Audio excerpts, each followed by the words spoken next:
Commander Dae-hyun stood on the control tower and watched the last transport ship rise into the sky. His hands gripped the railing so hard his knuckles turned white. That ship carried 3,000 civilians to safety. 3,000 people who would live because his soldiers bought them time. The colony of Thalos Prime stretched out below him. Green fields, small houses, factories that fed the whole sector. A peaceful place, or it had been peaceful until yesterday. Captain Bora walked up beside him. She was his second in command and one of the smartest officers he knew. Her face was tired but calm. "That was the last one," she said quietly. "All the civilians are gone." Dae-hyun nodded. "How many soldiers do we have left?" 800. Humans, Vrathan, Kelesh, and Torin. Everyone who could hold a weapon stayed. Bora looked at her commander. "The Kreth fleet will be here in 4 hours." 4 hours. Dae-hyun had run the numbers 100 times. 800 defenders against a Kreth invasion force. The Kreth were huge reptilian warriors and they loved war. Their ships carried thousands of soldiers. The math was simple and terrible. "We can't win," Dae-hyun said. It hurt to say it out loud, but Bora deserved the truth. "No," Bora agreed.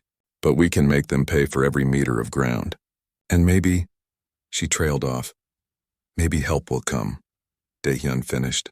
They both knew it was a thin hope. The nearest Federation fleet was 6 days away. The Kreth would overrun the colony in hours, not days. Lieutenant Tae-sung called from the communication station. "Commander, the Kreth fleet just dropped out of hyperspace." Dae-hyun and Bora rushed to the screens. The young communications officer pointed at the displays. 3 massive war barges filled the view, surrounded by dozens of smaller attack ships. "Send one more distress call," Dae-hyun ordered. "All Federation frequencies. Then get to your battle station." Tae-sung nodded and began typing rapidly. His fingers flew over the controls.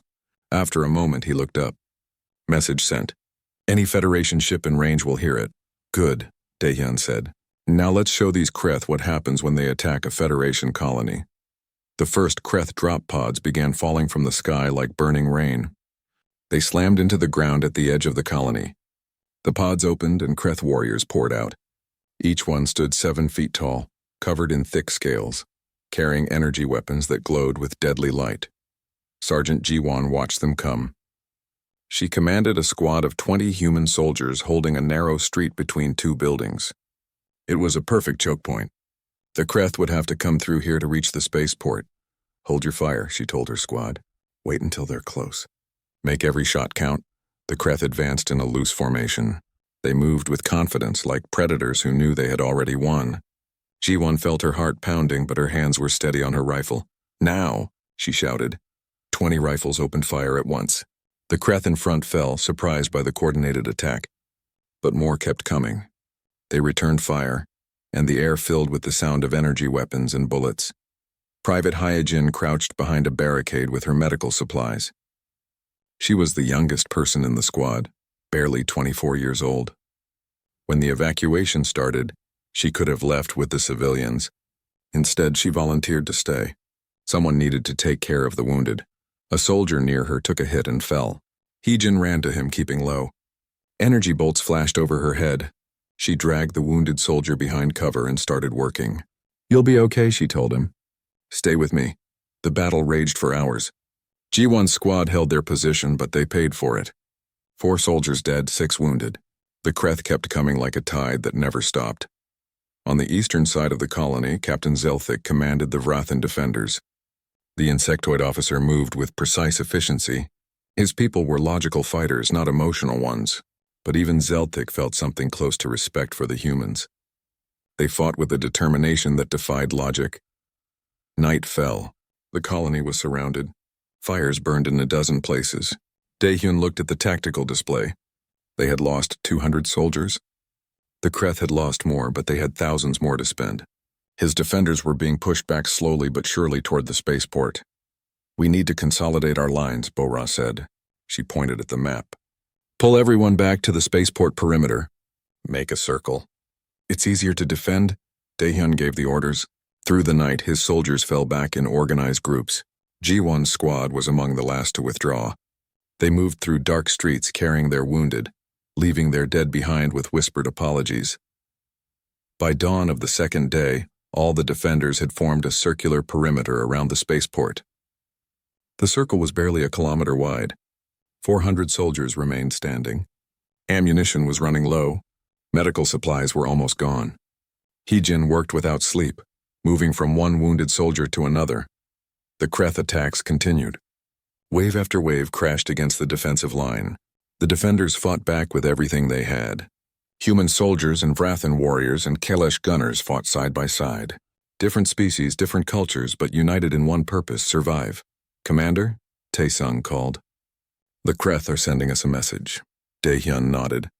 "Play it." A Kreth voice came through the speakers. It sounded like rocks grinding together. "Federation defenders, you have fought well, but you have lost. Surrender now. Your military personnel will be executed quickly. Any civilians we find will become slaves. These are generous terms.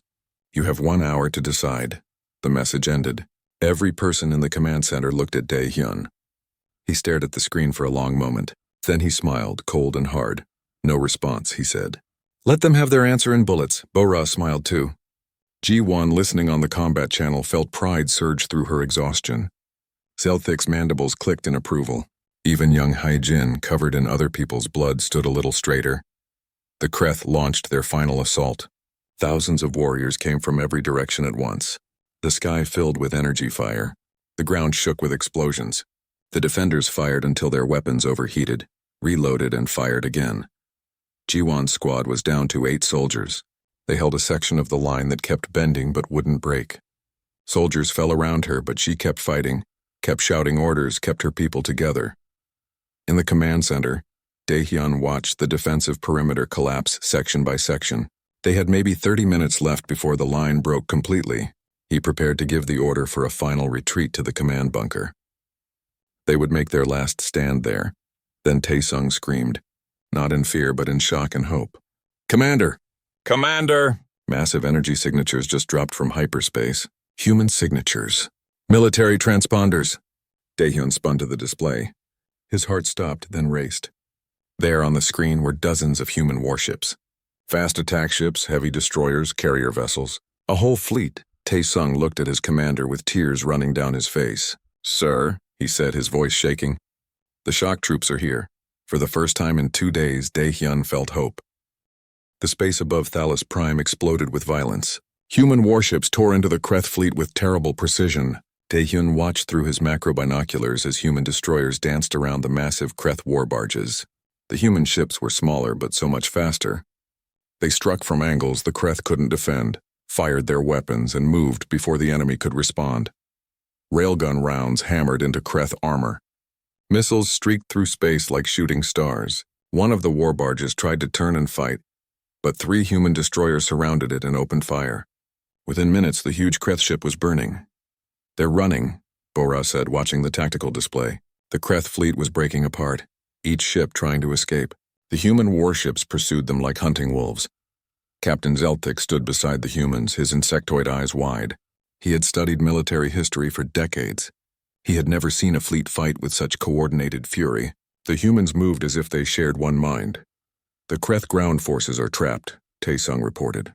"Their ships abandoned them." On the ground, the Kreth warriors realized they had been left behind. Some tried to keep fighting. Others looked to the sky, confused and afraid. They had been winning. How had everything changed so fast? Then the pods began to fall. Not the crude Kreth drop pods, but sleek human combat insertion vehicles. They came down like meteors, their retro thrusters firing at the last second.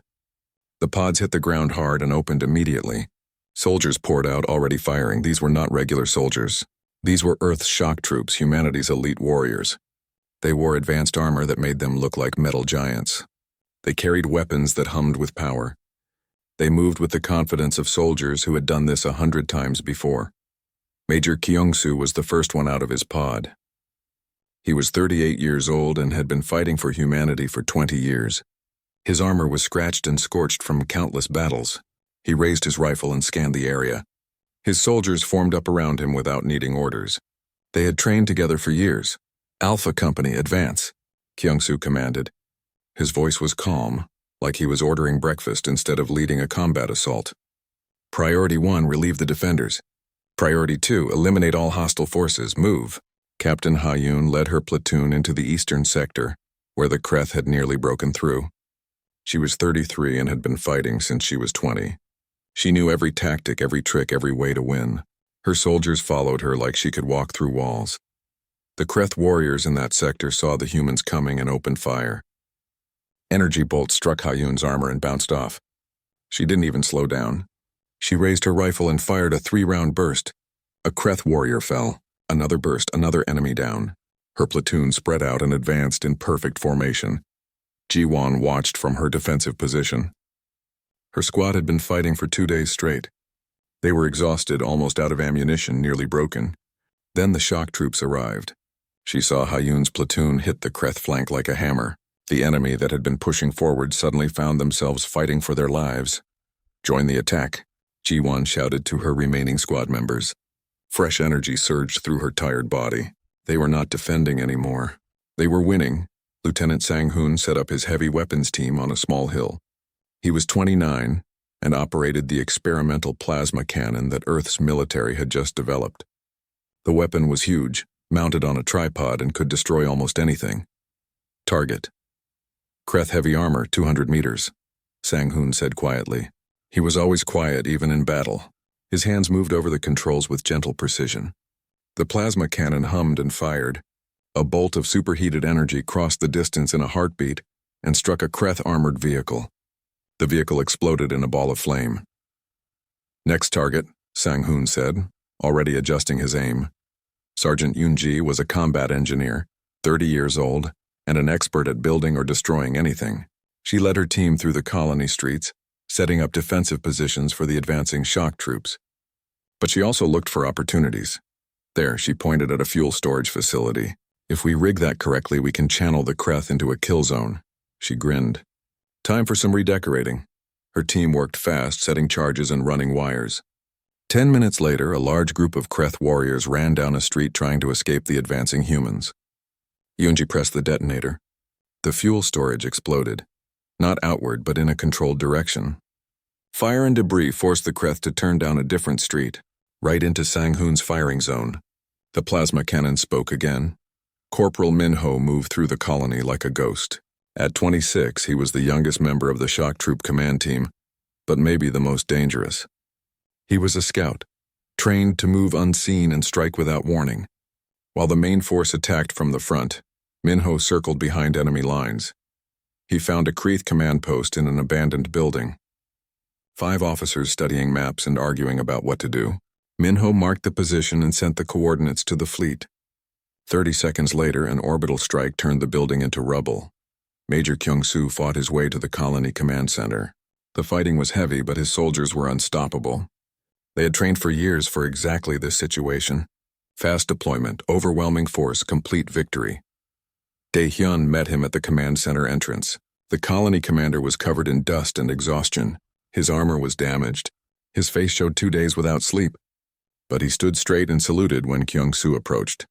Kyung-soo returned the salute crisply. His own armor was scorched from the drop and the fighting, but his eyes were clear and focused.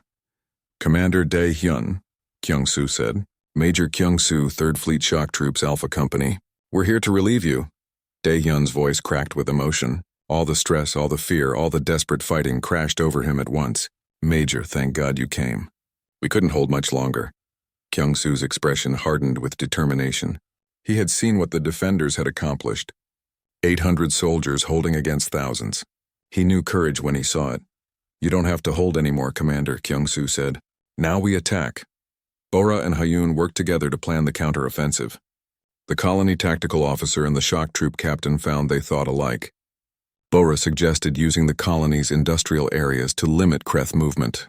Hayun proposed using the surviving defenders to hold key positions, while the shock troops swept the enemy from the field. The plan was brilliant and simple. Trap the Kreth between the defenders and the shock troops. Give them nowhere to run. Make them surrender or die. Ji-won's exhausted squad joined with Yoon-ji's combat engineers. The sergeant looked at the fresh soldiers and felt hope. Together, they retook the eastern defensive line. The Kreth, who had almost broken through that morning, found themselves being pushed back by defenders who suddenly had support. Celtic and his Vratan soldiers fought alongside the shock troops. The insectoid captain was impressed by human military doctrine. They adapted to changing situations faster than any species he had studied. When a tactic worked, they used it. When it didn't, they changed immediately. No wasted time, no hesitation. In the medical center, He-Jin worked alongside shock troop medics. These veterans treated her with respect despite her youth. They saw that she had stayed when she could have run, that she had saved lives under fire. One of them, an older woman with gray hair, smiled at He-Jin. "You did good, kid," the veteran medic said. "Real good. Keep this up and you will be one of us someday." The battle turned from defense to offense. The Kreth had never faced humans in total war before. They had fought other Federation species, and those fights followed patterns. The enemy defended, you attacked. When you had an advantage, you pressed it. When you didn't, you withdrew. Humans didn't follow those patterns. They defended when necessary, but switched to attack the moment they could. They used the colony's own equipment as weapons. Kunji rigged industrial machines to explode or collapse on enemy positions. Hayun used civilian vehicles as mobile cover. Sang-hoon calculated firing solutions that destroyed enemy forces while protecting the colony's buildings. By sunset of the second day, the Kreth ground forces were broken. Some tried to retreat but found Minho's scouts had cut off their escape routes. Others tried to surrender, but the shock troops were taking no chances.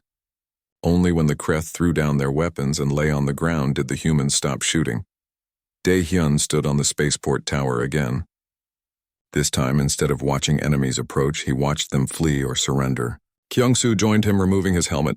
His face was tired but satisfied. "Your people fought bravely, Commander," Kyung-soo said. "That was textbook defense against overwhelming odds." Dae-hyun nodded slowly. "We just tried to stay alive. You won the battle." Kyung-soo's expression became serious. "No, Commander. You won when you held for 2 days against an army. We just made sure your victory counted."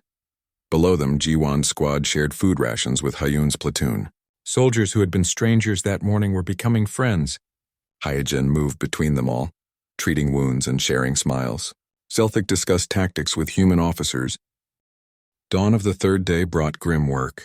The fighting was over, but the cost was visible everywhere. Dae-hyun walked through the colony with Bo-ra, counting losses. They had started with 800 defenders. Now only 488 remained alive. 312 had died protecting their home. Ye-jin worked in the field hospital alongside shock troop medics. She had been awake for nearly 3 days straight, running on determination and coffee. Her hands moved automatically now, treating wounds, comforting the injured, saving lives. A veteran medic finally made her sit down and eat something. "You did amazing work," the older woman said, "but you need to rest or you will collapse." The dead were collected with full military honors. Human soldiers lay beside Vrathan warriors, Kailash gunners, and Tehran technicians. They had fought together. Now they would be remembered together. Kyung-soo attended every funeral ceremony. He stood at attention for each one, honoring defenders he had never met but who had earned his deepest respect. The shock troops had lost 23 soldiers in the assault. Each one was mourned. Their bodies would be sent home to Earth with honors. Kyung-soo visited the wounded in the hospital personally, thanking each one for their service. Bo-ra organized damage assessments with Hayun's help. The colony infrastructure was battered but mostly intact. Buildings could be repaired. Fields could be replanted. The civilians could return safely within a few weeks. That evening, Zelthic approached Kyung-soo and Dae-hyun in the command center. The Vrathan captain's usual logical demeanor showed cracks. His mandibles clicked with emotion. "I must understand something," Zelthic said. "The Kreth are defeated. Their fleet has fled. Why do your shock troops still pursue them into the wilderness? Why not simply hold the colony and declare victory?" Kyung-soo and Dae-hyun exchanged glances. It was Dae-hyun who answered first. "Because they came here to hurt people under our protection," Dae-hyun said quietly. "That is not something we forgive or forget." Kyung-soo nodded. "The Kreth need to learn a lesson. An expensive lesson. You do not attack human colonies. You do not threaten our allies. You do not make us come looking for you. Because when humanity's shock troops deploy, we do not stop until the threat is completely eliminated." Zelthic considered this. "In Vrathan military doctrine, you fought until tactical objectives were achieved, then stopped. Continuing to pursue a defeated enemy was illogical and wasteful. But he was beginning to understand that human logic worked differently. The Kreth will not attack another colony in this sector," Zelthic said finally. "They will be too afraid." "Exactly. Kyung-soo replied. Over the next few days, bonds formed between the defenders and their rescuers. Ji-won and Ha-yoon became close friends. They would sit together in the evenings, sharing stories. Ha-yoon told Ji-won about her 16 combat drops in 5 years. Pirate suppression missions, territorial defense, disaster relief, counterinsurgency operations. Each story made Ji-won's eyes grow wider. How do you do it? Ji-won asked. How do you keep fighting, mission after mission? Ha-yoon smiled. Because people need us. Because when we get the call, we know someone is in trouble. Someone is scared. Someone is fighting against impossible odds. And we can help. That makes it worth it. Tae-sung worked with Min-ho to establish better communication networks across the colony. The scout taught the young communications officer some infiltration techniques that were probably classified. Tae-sung learned how to set up hidden relay stations, how to encrypt signals, how to monitor enemy communications without being detected. You are a quick learner, Min-ho said. He rarely spoke, but when he did, people listened. You would make a good scout. Tae-sung felt a surge of pride at the compliment. Sang-hoon visited Hye-jin in the medical center. The heavy weapons specialist carried a small package wrapped in cloth. He set it down gently beside her. Chocolate from Earth, he said quietly. A luxury out here. You earned it. Hye-jin's eyes widened. She had not tasted real Earth chocolate in years. Thank you. But I just did my job, Sang-hoon shook his head. You volunteered to stay when you could have evacuated. You treated wounded soldiers under fire for 2 days without rest. That is not just doing your job. That is courage. You have the heart of a shock trooper. Hye-jin felt her face grow warm, but she stood a little straighter. Yoonji helped Bora design better defensive positions for when the colony was rebuilt. The combat engineer sketched plans that made the tactical officer shake her head in admiration. Interlocking fields of fire, redundant communication lines, hidden weapon emplacements, emergency evacuation routes. If the Kreth attack again, Yoonji said, they will need 10 times the forces they brought this time. They will not attack again, Bora said confidently. You made sure of that. On the 4th day, a Federation diplomatic vessel arrived. Ambassador Terrell, a Tauran crystalline being, came bearing official thanks and relief supplies. But there was tension in his words. The Federation was traditionally defensive, focused on stability over aggression. Terrell expressed concern about the shock troops' pursuit of Kreth forces beyond the colony. The threat to the colony has ended, Terrell said. Continued military action risks escalation. The Federation prefers peaceful resolutions. Kyung-soo's response was polite but very firm. Ambassador, with respect, the threat ends when we say it ends. The Kreth attacked a Federation colony. They killed hundreds of defenders. They need to understand that humanity does not accept half measures in defense of our people or our allies. Terrell's crystalline form flickered with displeasure, but he said nothing more. Later, Zelthik discussed the exchange with Dae-hyun as they walked through the colony. Many Federation species do not understand human military philosophy, Zelthik said. We fight until tactical objectives are achieved, then stop. Humans fight until they are satisfied the enemy cannot threaten again. It is unsettling for some species. Dae-hyun nodded. We have learned hard lessons in our history. Sometimes being merciful to an enemy just means they come back stronger. Sometimes you have to make absolutely certain they understand the cost of aggression. Zelthik's mandibles clicked thoughtfully. After fighting beside humans, I begin to appreciate the wisdom in your approach. Min-ho returned from a week-long patrol with captured Kreth military data cores. The intelligence they contained was troubling. Tae-sung and Bora analyzed the data carefully. What they found made everyone in the command center go quiet. This had not been an opportunistic raid. It was a probing attack.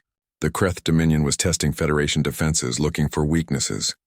Thalos Prime was chosen specifically because it was lightly defended and far from major military concentrations.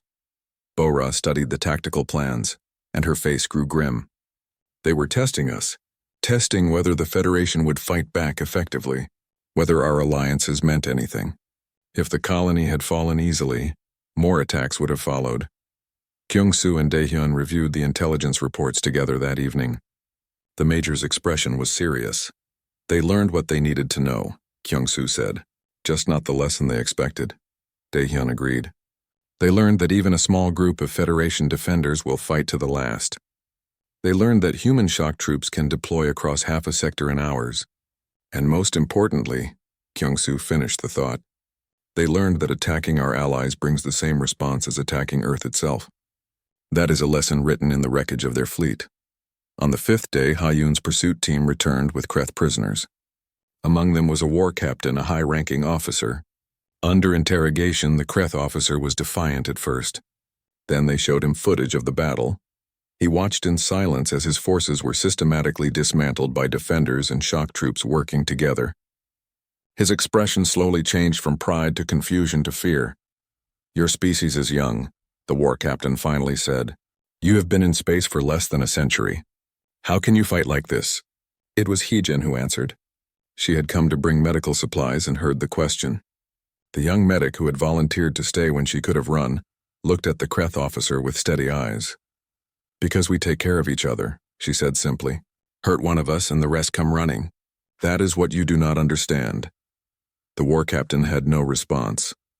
That evening, as the first civilian transports began returning to the colony, Dae-hyun and Kyung-soo stood together watching the sunset, the same sun that had risen on the day of the siege. The same sun that had witnessed desperate defense and miraculous rescue. "What happens now?"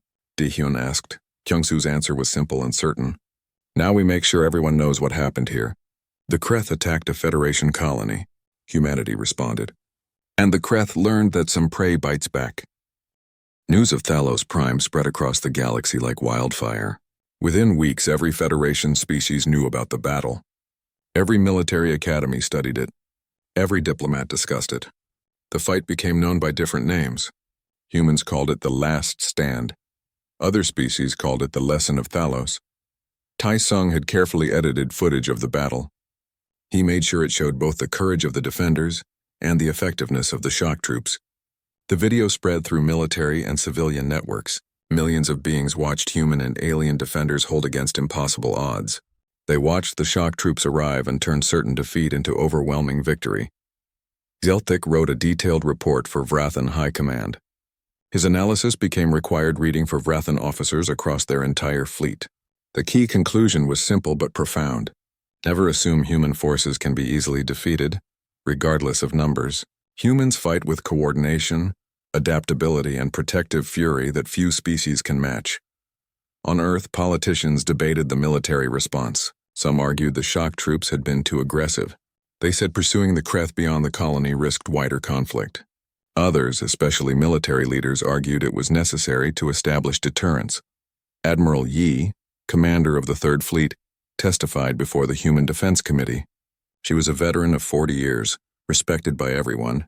Her testimony was broadcast across human space. "We did not start this fight," Admiral Yi said firmly. "The Kreth chose to attack a civilian colony. Our response was measured and proportional. We eliminated the threat to our people and our allies. That is not aggression. That is defense done properly." The committee voted to approve the military action. The message was clear. Humanity would defend its colonies and its allies with overwhelming force. The Galactic Federation Council convened to discuss the incident. Representatives from dozens of species gathered. Some expressed concern about human militarism. The Velkrin delegation, who always advocated for peace, argued that humanity's response was excessive and provocative. Ambassador Chen represented humanity at the council. She was a skilled diplomat who knew when to speak softly and when to be firm. She brought Zeltik and Dae-hyun as witnesses. Dae-hyun's testimony was powerful in its simplicity. He stood before the council in his dress uniform, his medals gleaming. He spoke calmly but with emotion. 800 defenders held against thousands of Kreth warriors for 2 days. Dae-hyun said, "We were prepared to die protecting civilians of multiple species. When the shock troops arrived, they did not just save us. They showed why the Federation needs strong defenders. The Kreth will not attack colonies in this sector again. That is the only result that matters." Many in the council nodded. Dae-hyun's words carried weight because he had been there. He had faced the enemy and survived. Then Zeltik testified. The Vrathan were known for logical thinking and careful analysis. They were not an emotional species, so when Zeltik spoke with passion, everyone listened carefully. "I have studied military history for decades," Zeltik said. "Never have I witnessed defenders fight with such determination against impossible odds. Never have I seen relief forces arrive so quickly or fight so effectively. Human military doctrine is aggressive, yes, but it is aggressive in defense of others. That distinction matters. His testimony swayed several delegations who had been uncertain. If the logical Vrathan endorsed human methods, perhaps there was wisdom there. In the Kreth Dominion, the defeat was studied obsessively. The war captain who survived was interrogated by his superiors. His account troubled them deeply. They do not fight like other Federation species, the war captain reported. Other species fight to defend, then stop. Humans fight to win, then pursue. They turn defense into offense with seamless transition. Fighting humans is like fighting water. They flow around obstacles, find weaknesses, and overwhelm through coordination, rather than individual strength. The Kreeth High Command reviewed all the battle data. 3 war barges destroyed or damaged. Dozens of assault ships lost. 3,000 ground troops killed, wounded, or captured. All by a force of less than 3,000 defenders and shock troops combined. The resource cost was catastrophic. Worse, the humans had made it look easy in the footage now circulating everywhere. The Kreth looked weak. Their enemies would take notice. One Kreth strategic analyst provided a damning assessment. We tested the wrong species. We assumed humans would respond like Vrathan, logically, defensively, proportionally. Instead, they responded emotionally but effectively. They took our attack personally. That makes them unpredictable and dangerous. The Kreth Dominion quietly ordered its forces to avoid human colonies and Federation worlds with human defenders. The risk was too high. Across the Federation, humanity's reputation changed. They had already been known as capable warriors and excellent engineers. Now they were recognized as something more, a species that took protection of allies seriously, personally seriously. Other species began to appreciate what that meant. The Kelesh, whose aquatic worlds made them vulnerable to orbital assault, quietly requested human military advisors. The Toran, whose slow reproduction made each life precious, negotiated defense treaties with Earth.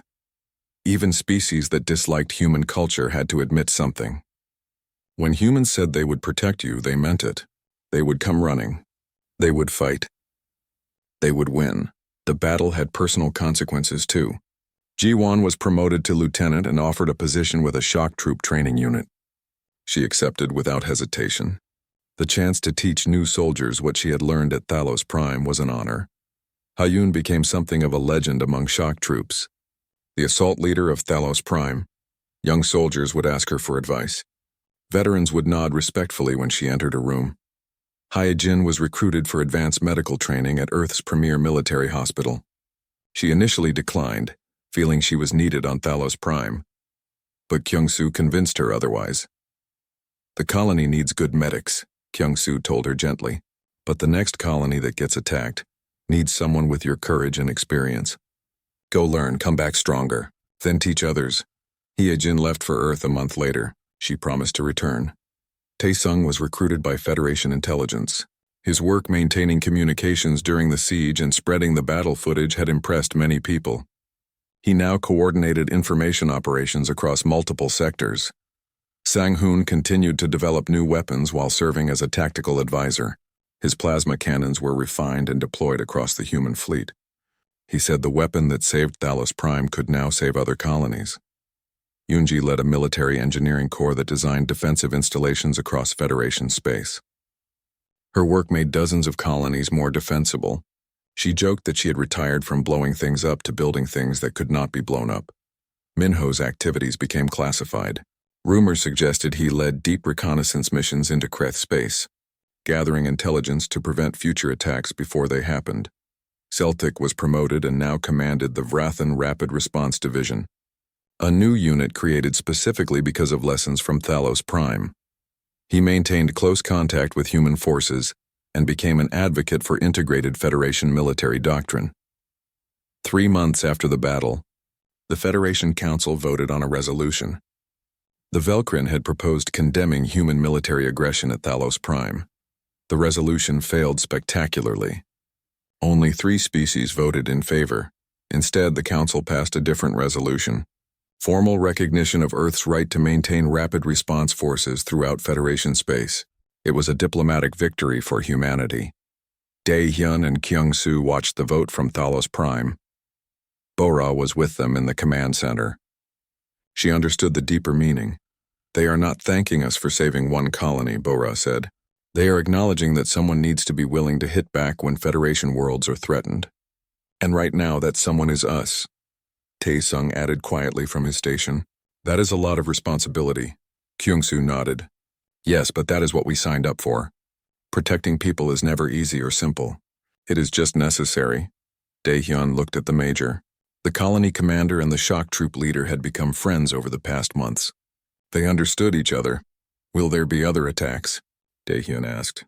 Other colonies that need help? Kyung-soo's answer was honest. Probably. The galaxy is dangerous. There will always be aggressors who look for weakness. But now they know. If they attack, we come. If they fight, we win. That knowledge will save lives. Bora smiled slightly. The Kreth thought they were testing our defenses. Instead, they gave us the perfect opportunity to show the entire galaxy what happens when you threaten Federation colonies. Outside, the colony was being rebuilt. Civilians had returned. Children played in the streets again. Fields were being replanted. Life was returning to normal, but the people of Thalos Prime would never forget. They had been surrounded, outnumbered, facing certain death. And then Earth's shock troops had landed. Salvation had come from the stars. That story would be told for generations. 1 year later, Thalos Prime looked completely different. The colony had been rebuilt stronger than before. New defensive installations dotted the landscape. These were not just human designs, but a mix of technologies from across the Federation. Frathen sensor networks that could detect ships from light years away. Kelesh shield generators that could protect entire city blocks. Tauran communication relays that could not be jammed or intercepted. Yunji's defensive plans had been implemented perfectly. The colony could now withstand an assault force 10 times larger than what the Kreth had brought. The spaceport had been expanded to handle military vessels. A permanent garrison rotated through, with mixed Federation forces working together. Bora commanded the garrison now.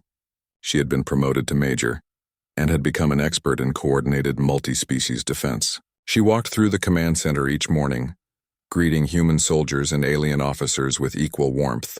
They all respected her. In the center of the colony stood a memorial.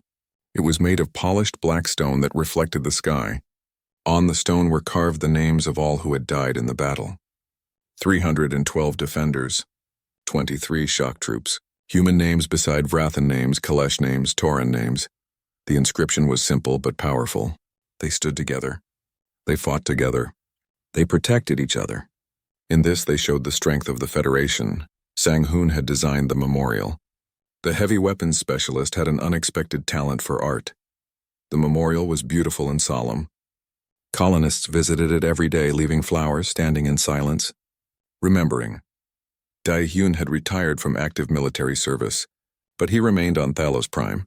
He worked as a civilian security consultant now. He helped train the new defenders, teaching them everything he had learned during the siege. His tactical manual on defensive operations against superior forces had become required reading in multiple military academies.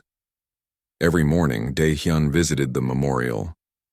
He would stand before the names, remembering faces, remembering voices. Sometimes he spoke to them quietly, updating them on the colony, telling them their sacrifice had mattered. Ji-won had completed her training with the Shock Troop Battalion. Now she was back, but as an instructor. She taught new recruits the harsh lessons of Thalos Prime. Her students found her tough but fair. She pushed them hard because she knew what real combat felt like. She knew what it meant to hold a line when everything seemed lost. Heejin had returned from Earth 3 months ago. She had completed advanced trauma medicine training, and now led a mobile medical team that deployed to colonies across the sector. She had saved dozens more lives and trained hundreds of medics in battlefield medicine. But she always came back to Thalos Prime. It was home. Kyung-soo had been promoted to colonel. He commanded the entire shock troop division for the 3rd Fleet now. He was responsible for rapid response operations across 20 star systems. But he visited Thalos Prime regularly. The colony held special meaning for him and his soldiers. Hyun led an elite shock troop company now. She specialized in urban combat and close quarters battle. She had responded to 4 more colony emergencies in the past year. Each time she brought her people home safely. Each time she saved lives. Her reputation grew with every mission. The Kreth Dominion had not launched another major offensive against Federation space. There had been minor border skirmishes and some piracy incidents, but nothing like the assault on Thalos Prime. Intelligence. Reports suggested the defeat had cost the Kreth significant political power internally. The war faction that had advocated testing Federation defenses had been pushed aside. A more cautious leadership had emerged. They understood that Federation species, particularly humans, would respond to aggression with overwhelming force. It was not peace, but it was not war either. A cold balance maintained by mutual understanding of consequences. Humanity's role in the Federation had evolved too. They were no longer the ambitious newcomers trying to prove themselves. They were established military partners, valued for effectiveness and feared for their commitment to protecting allies. More species sought defense treaties with Earth. More colonies requested human military advisors. More Federation officers came to train with human forces. This influence created both opportunities and complications. Some species resented human power. The Velcrin in particular warned about over-reliance on human military force. But those who had fought at Thalos Prime understood something deeper. The battle was not about human superiority. It was about the principle that Federation members protect each other, that when one species is threatened, others respond, that civilized space requires defenders willing to stand against aggression. Children growing up on Thalos Prime learned about the siege in school. They visited the memorial on field trips. They met veterans like Daehyun and defenders like Bora. These children, human and alien together, grew up understanding that safety was not free. That peace required strong defenders. That different species could work together to achieve remarkable things. Some would join the military when they grew up. Others would become engineers, doctors, teachers, farmers. But all would carry forward the lesson of Thalos Prime. That courage matters. That allies matter. That standing together is the only way to stand at all.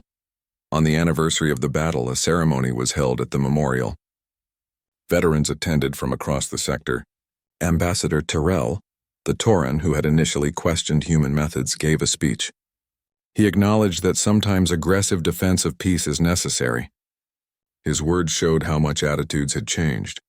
Celtic presented a tactical analysis, showing how the battle had changed Federation military doctrine across multiple species. The Vrathan captain's research was thorough and impressive.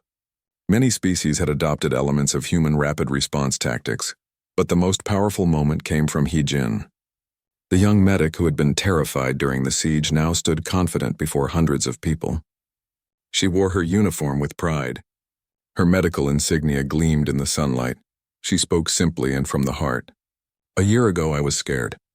I thought we were going to die. But we did not die because we did not give up. We protected each other. When we were surrounded and hope seemed lost, help came. Not because we deserved it or earned it, but because we are part of something bigger than ourselves. She paused, looking at the faces in the crowd. Veterans and civilians, humans and aliens, young and old, all listening. We are part of the Federation. We are part of a community that does not abandon its own. That is worth defending. That is worth fighting for. That is the legacy of Thalos Prime. The crowd was silent for a moment. Then applause began. It grew louder and louder until everyone was clapping, stomping, cheering. Hee-Jin felt tears on her face, but she smiled. As the ceremony concluded, Kyung-Soo and Daehyun stood together near the memorial. They watched the sun set over the colony. The same sun that had risen on the day of the siege. The same sun that had witnessed desperate defense and miraculous rescue. Kyung-Soo spoke quietly. Do you think it will happen again? Another attack somewhere else? Daehyun nodded slowly. He had learned not to lie to himself about danger. Probably. The galaxy is a dangerous place. There will always be aggressors who test our defenses, who look for weakness, who think they can take what is not theirs. Kyung-Soo considered this. And when it happens? Daehyun's answer was immediate and certain.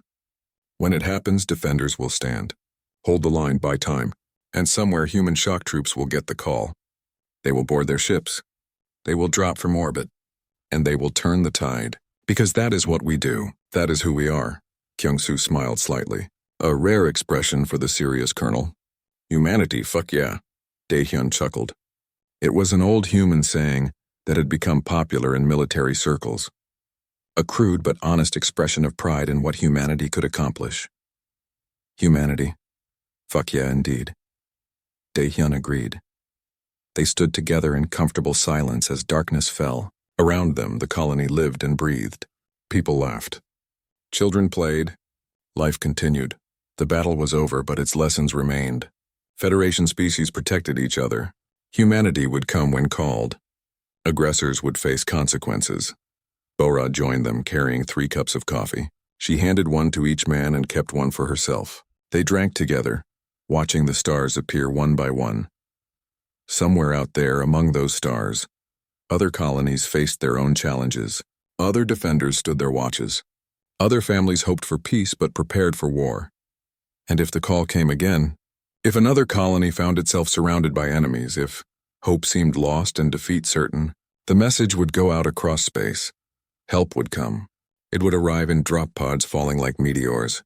It would wear armor and carry weapons. It would fight with skill and fury. Earth shock troops would land and the tide would turn. The end.